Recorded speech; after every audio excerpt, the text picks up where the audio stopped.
ادامه گفتارهای رادیوی فرهنگ.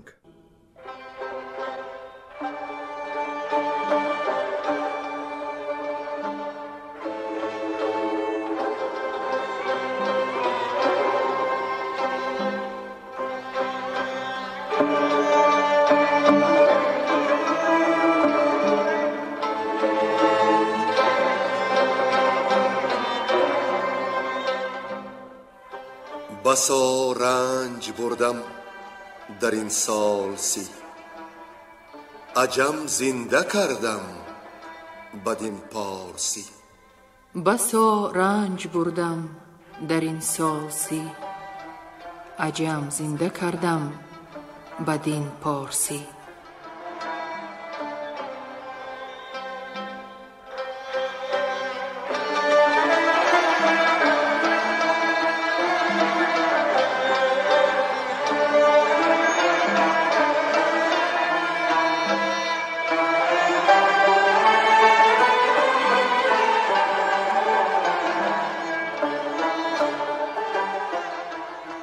محفل ادبی به افتخار جشن هزاره شاهنامه بیزوال ابوالقاسم فردوسی. صدر محفل لایق شیرالی.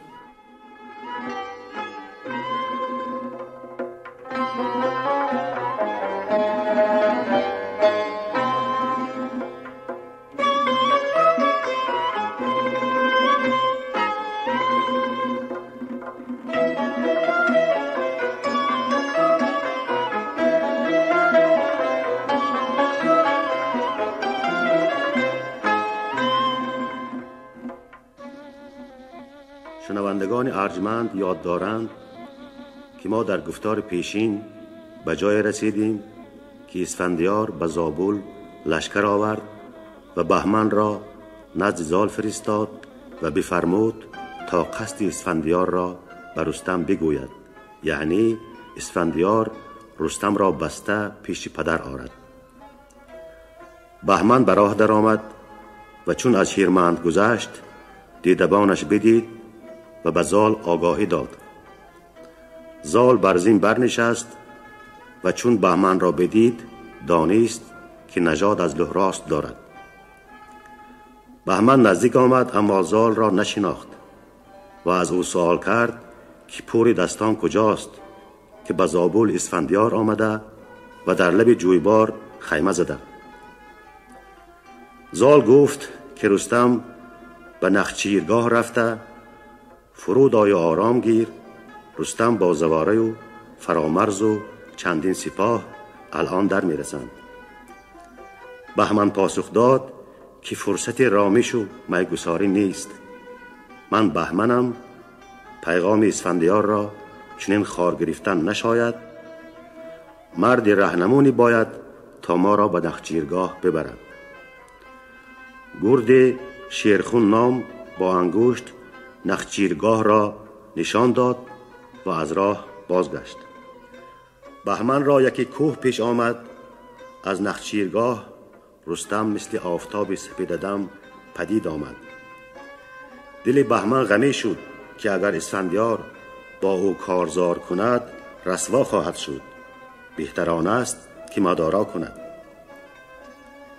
بهمن را زواره پذیرفت. رستم گفت اول چیزی هست بخوریم، پس فرمان تو راست. سفره گستردند، گور بریان آوردند. رستم چون دید که بهمن صدیک او قوتی نمیخورد بخندید که چیسان در کارزار نیزه خواهد زد. بهمن از خوردن و یال و بازوی رستم در شگفت بود. هر دو بر باره نشستند و بهمن پیام اسفندیار را یکایک بر رستم بگفت. رستم گفت که او با پوزش خشم شاه را نرم خواهد کرد تا چرا دست او را به بند میگیرد.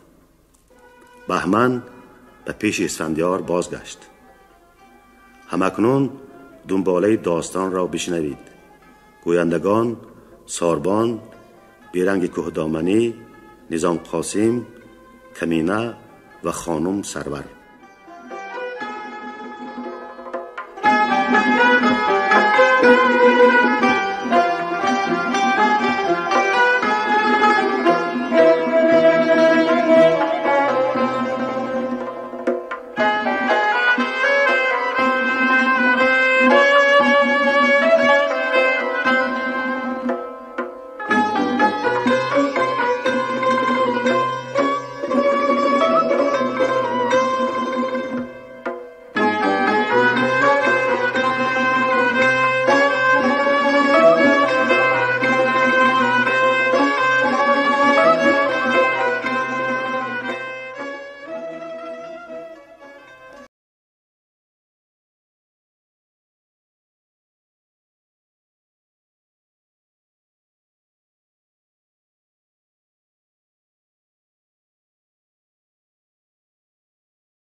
بشنید بهمن برفت، همه راند با موبدی پاک تفت.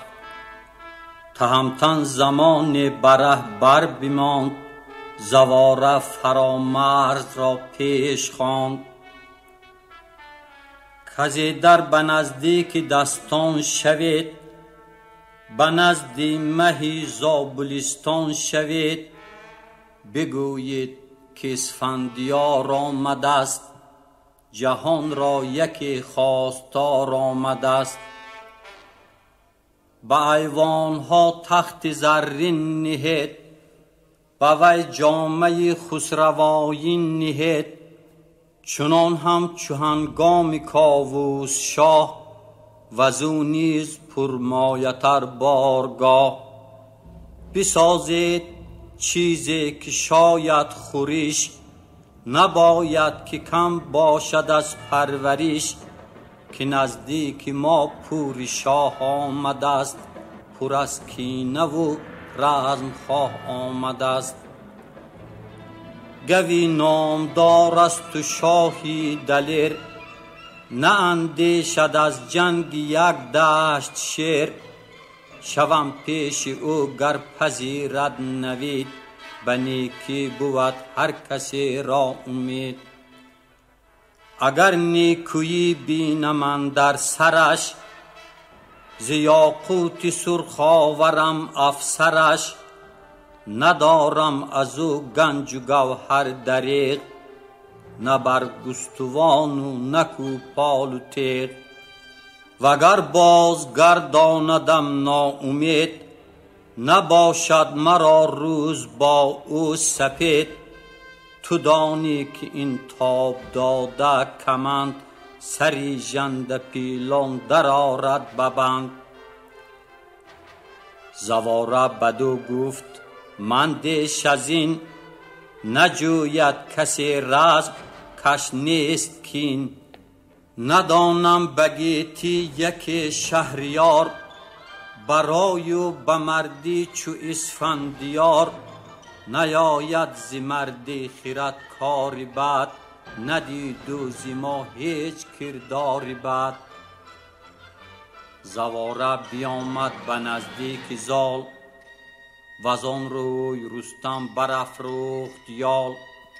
بیامد دمان طالبی هیرمند، سرش خیره گشته از بیم گزند.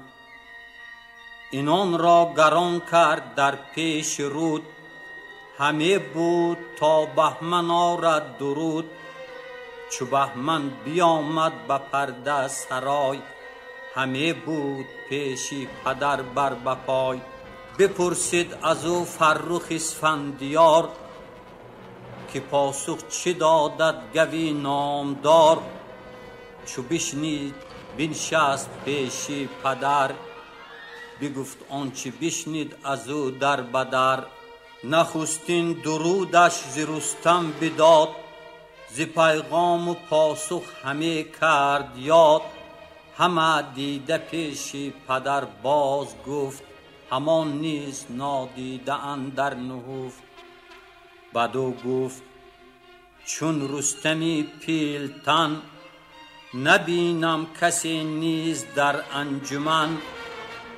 دلی شیر دارد تنی ژنده پیل، نهنگان برآرد ز دریای نیل.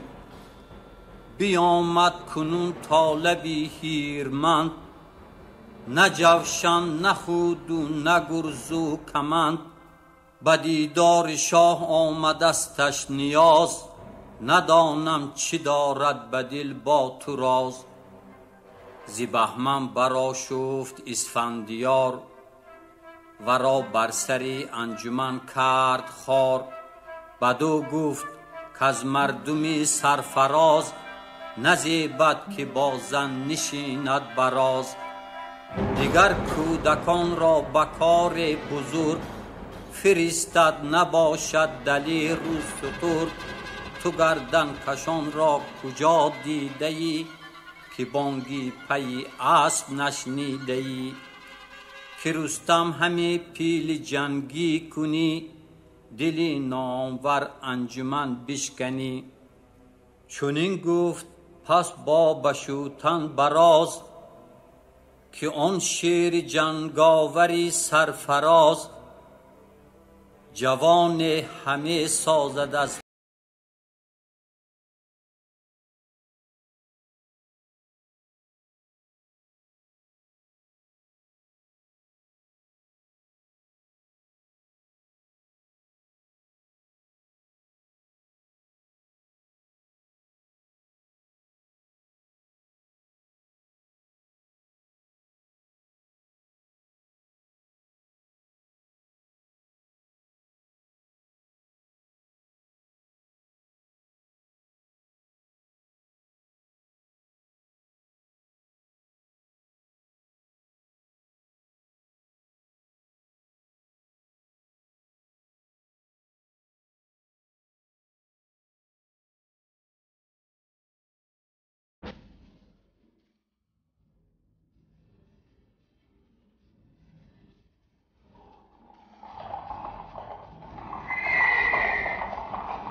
بفرمود کاسپ سیه زین کنند، به بالاش بر زین زرین کنند.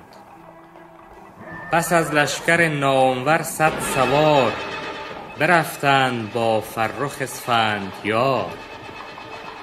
بیامد دمان تا لب هیرمند، به فتراک بر کرده پیچان کمند. از آن سو خروشی برآورد رخش، و از این سوی اسب یل تاج بخش. پس از آفرین گفت که از یک خدای، همی خواستم تا بود رهنمای. تهمتن ز رخش اندر آمد فرود، پیاده همی داد یل را درود. که تو با بزرگان در این جایگاه، چنین تندرست آمدی با سپاه. نشینیم و گفتار فرخ نهیم، و از آن پس یکی خوب پاسخ دهیم. چنین دان که یزدان گوای من است، خرد زین سخن رهنمای من است. که من زین سخنها نگیرم فروغ، نگردم به هر جای گرد دروغ. که روی سیاوش اگر دیدمی، بدین تازه رویی نگردیدمی. نمانی همی جز سیاوخش را، مران تاجدار جهان بخش را. خنک شاه کو چون تو دارد پسر، به بالا و چهرت بنازد پدر. خنک شهر ایران که تخت تو را پرستند، و بیدار بخت تو را.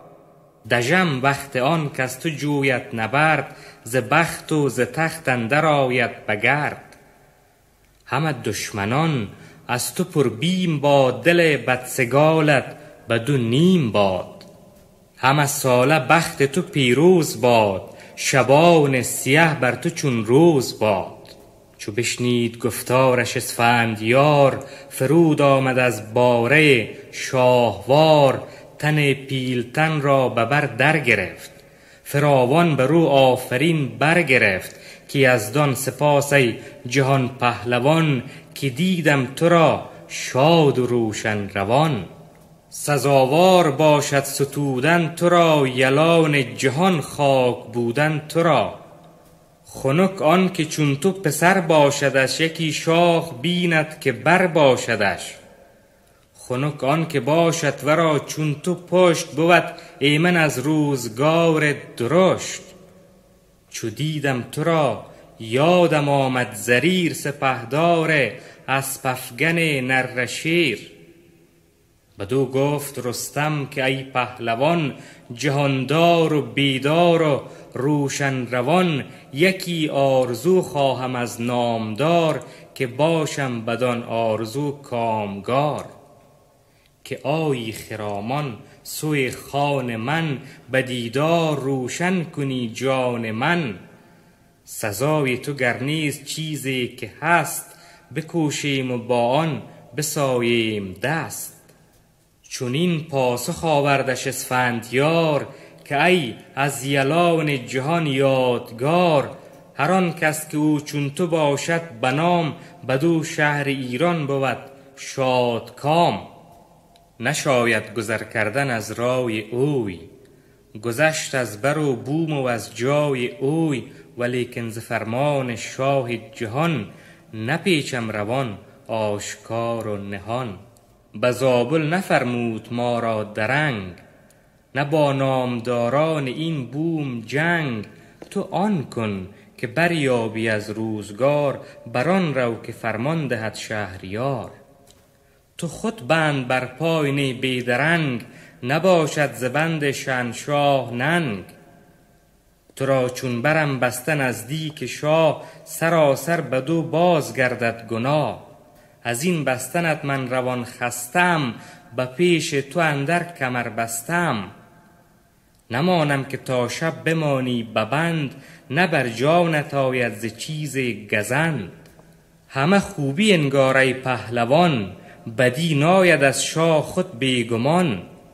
مرا شاه گفته است که این تخت عاج، تو را داد خواهم ابا گنج و تاج.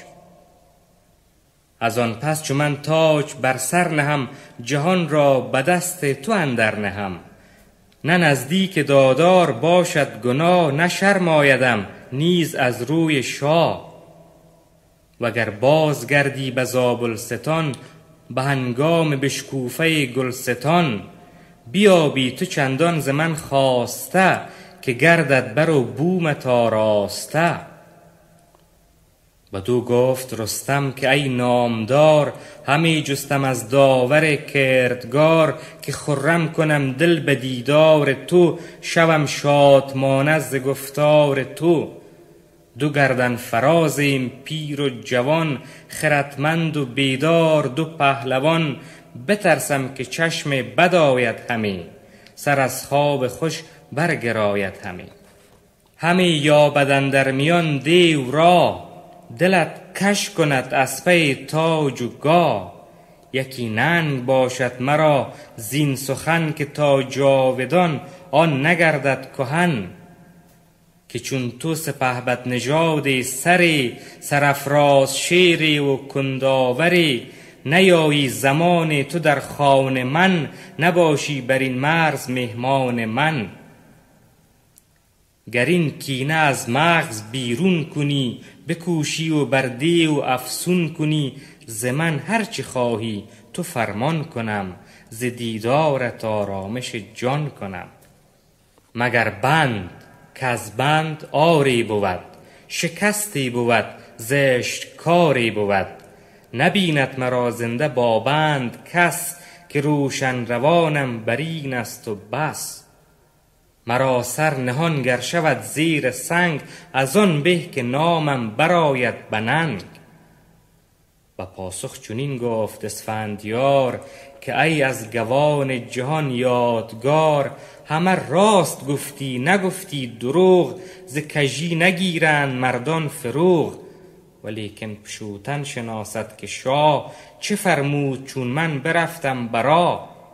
مرا گفت بر کار رستم بسیج، به جز بند و رزمش نخواهی تو هیچ.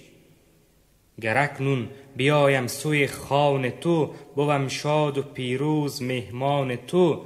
چو گردن بپیچی ز فرمان شاه، مرا تابش روز گردد سیاه. همی بیگمان با تو جنگ آورم، به پرخاش خوی پلنگ آورم. فراموش کنم مهر نان و نمک، ز پاکی نژاد اندر آیم به شک. وگر سر بپیچم ز فرمان شاه، بدان گیتی آتش بود جایگاه. تو را آرزو گر چنین آمده است، یک امروز با می بساییم دست. که داند که فردا چه خواهد بودن، بر این داستانها نشاید زدن. بدو گفت رستم که ایدون کنم، شوم جامه راه بیرون کنم.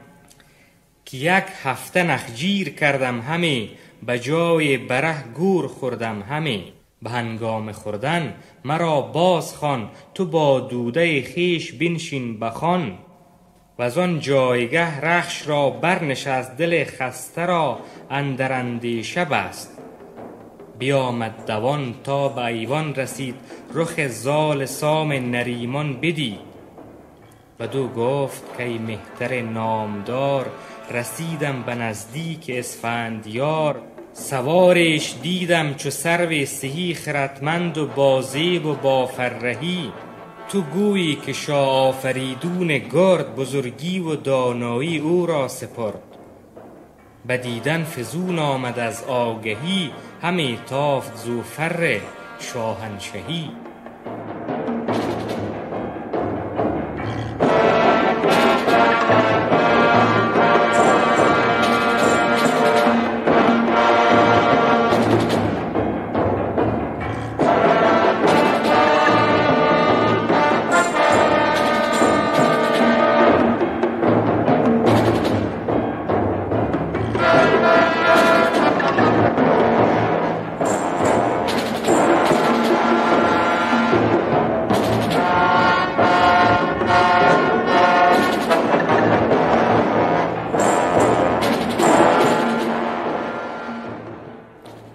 نخواندن اسفندیار رستم را به مهمانی.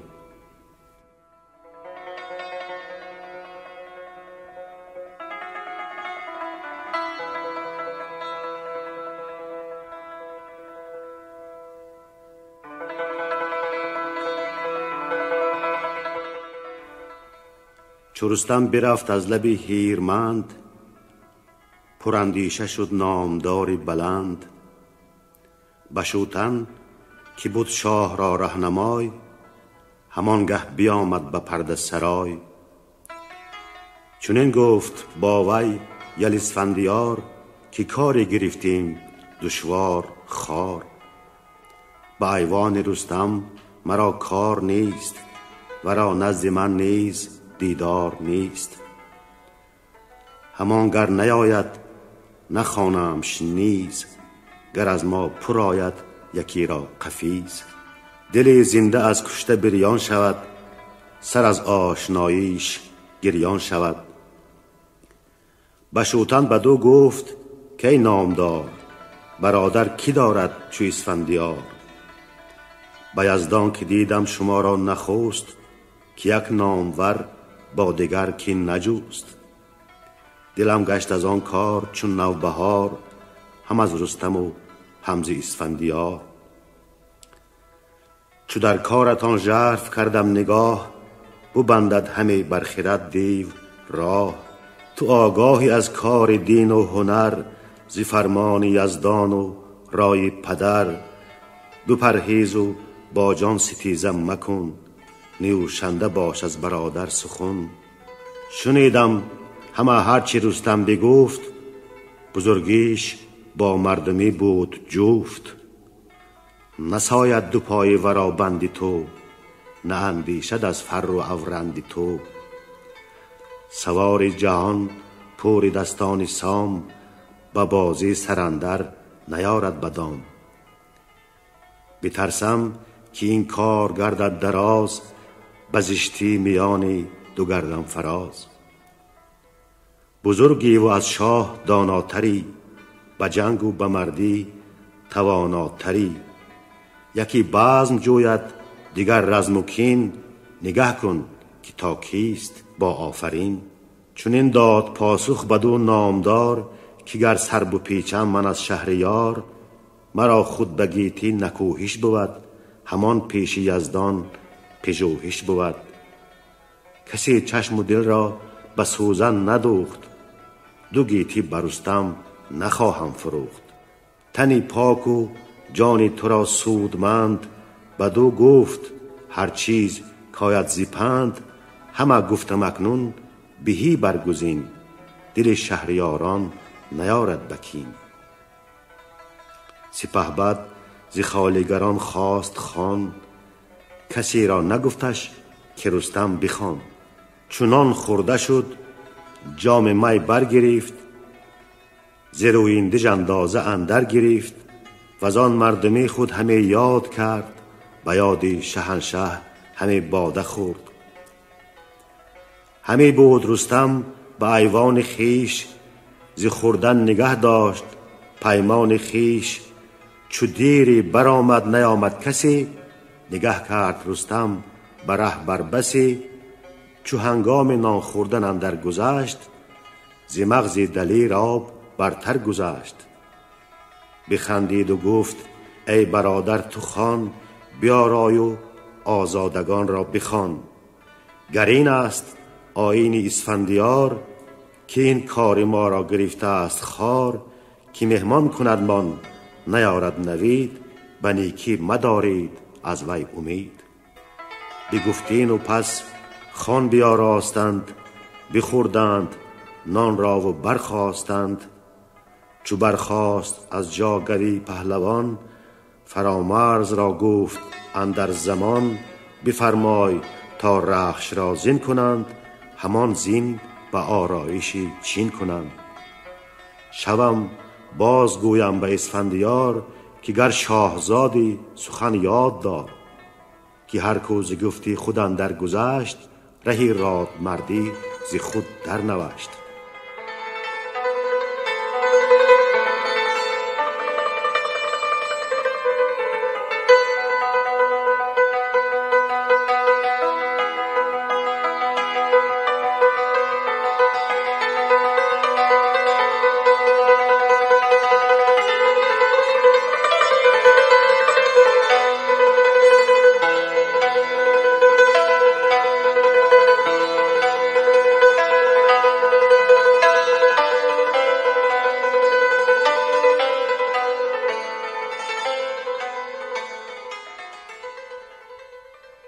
پوزش کردن اسفندیار از ناخواندن رستم به مهمانی.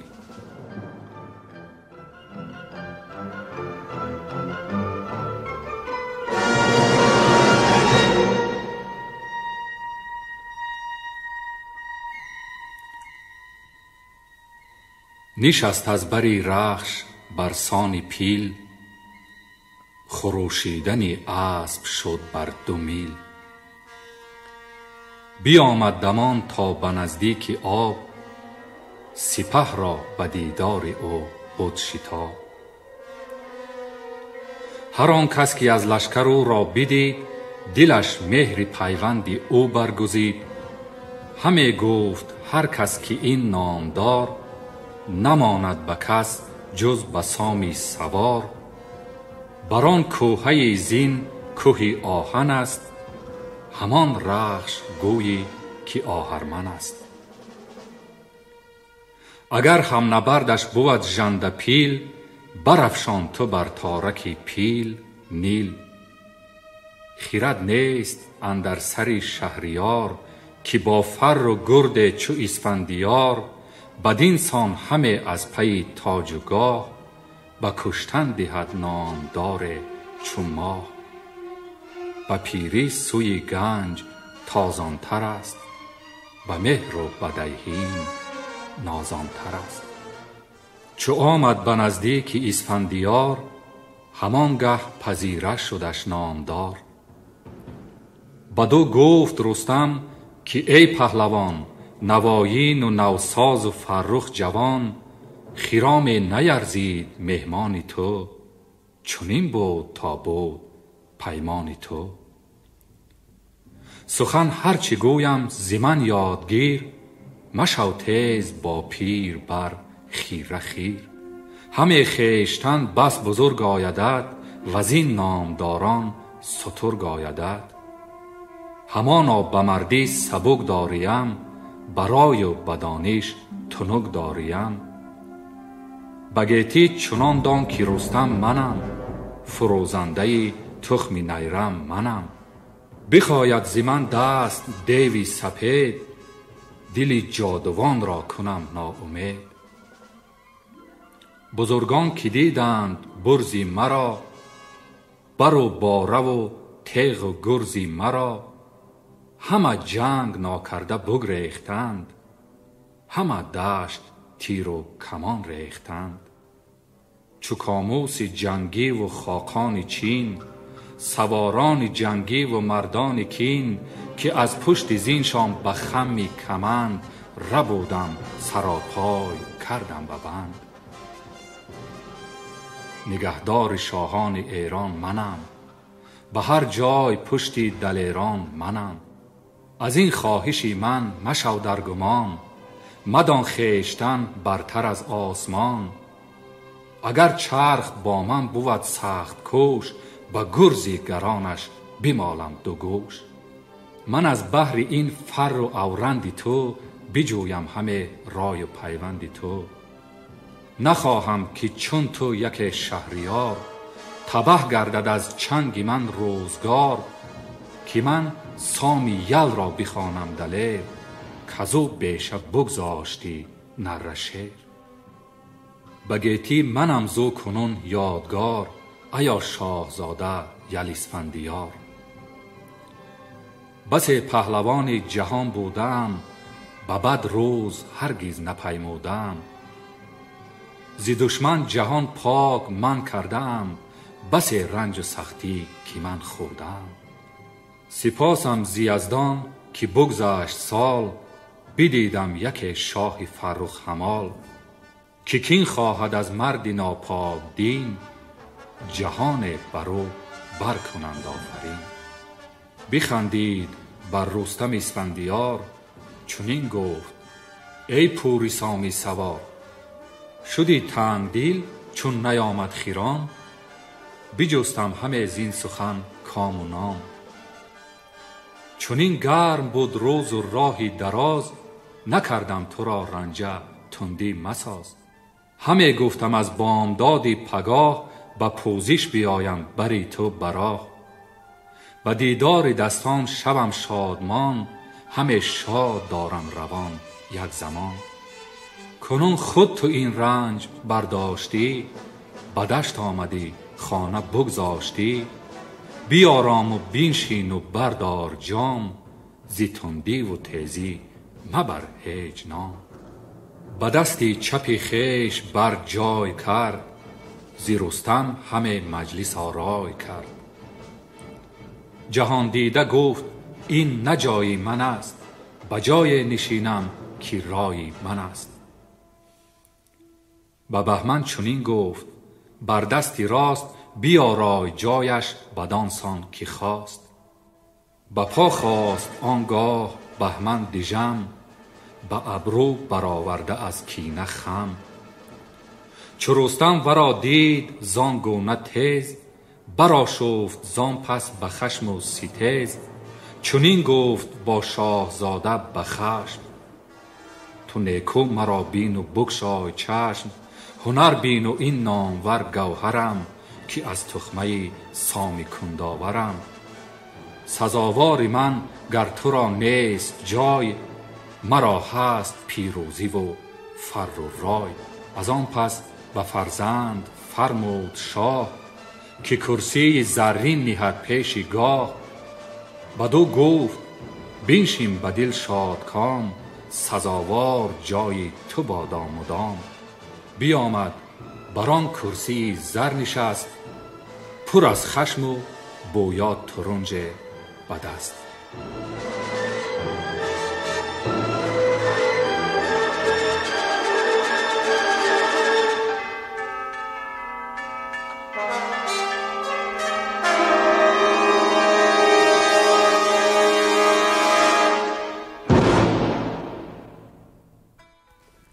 نکوهش کردن اسفندیار نژاد رستم را.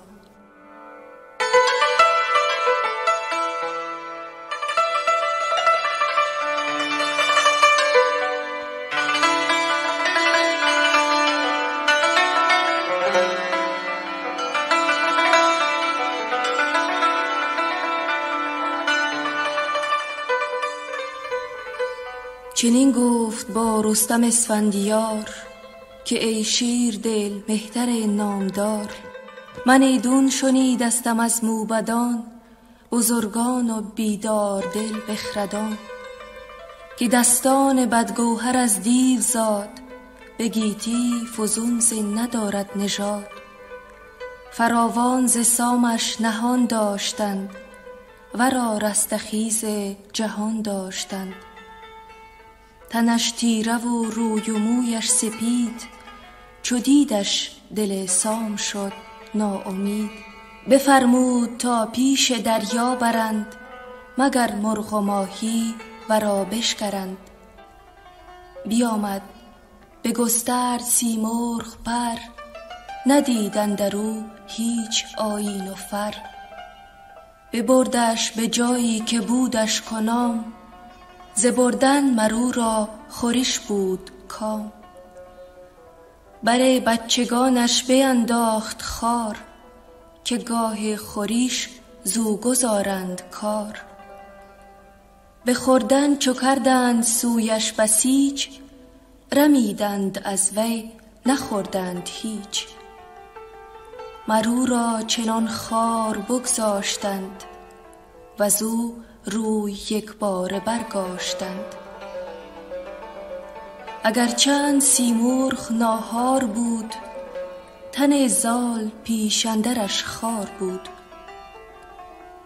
رها کرد وی را به پیش کنام، به دیدار او کس نبود شادکام. همی خورد افکنده مردار اوی، ز جامه برهنه تن خار اوی. برافکند سیمرغ بر زال مهر، برو گشت از این گونه چندی سپهر. از آن پس که مردار چندی چشید، برهنه سوی سیستانش کشید. پذیرفت سامش ز بی بچگی، ز نادانی و پیری و غرچگی. خجسته بزرگان و شاهان من، نیای من و نیک خواهان من. برابر کشیدند و دادند چیز، فراوان برو سال بگذشت نیز. یکی سرو بود نابسوده سرش، چو با شاخ شد رستم آمد برش. ز مردی و فرهنگ و دیدار اوی، به گردون برآمد چنین کار اوی. بر این گونه بر پادشاهی گرفت، ببالید و ناپارسایی گرفت.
شما محفل ادبی را به افتخار جشن هزاره شاهنامه بیزوال ابوالقاسم فردوسی شنیدید.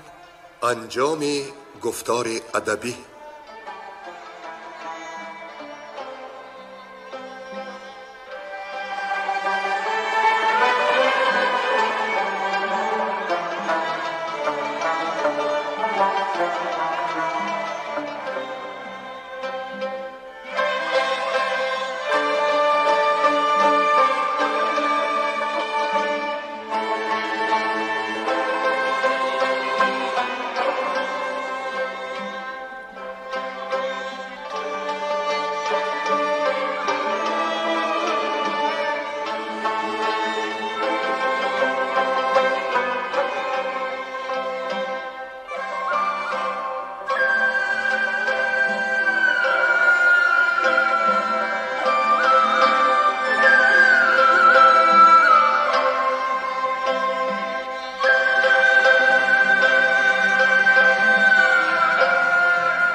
شد.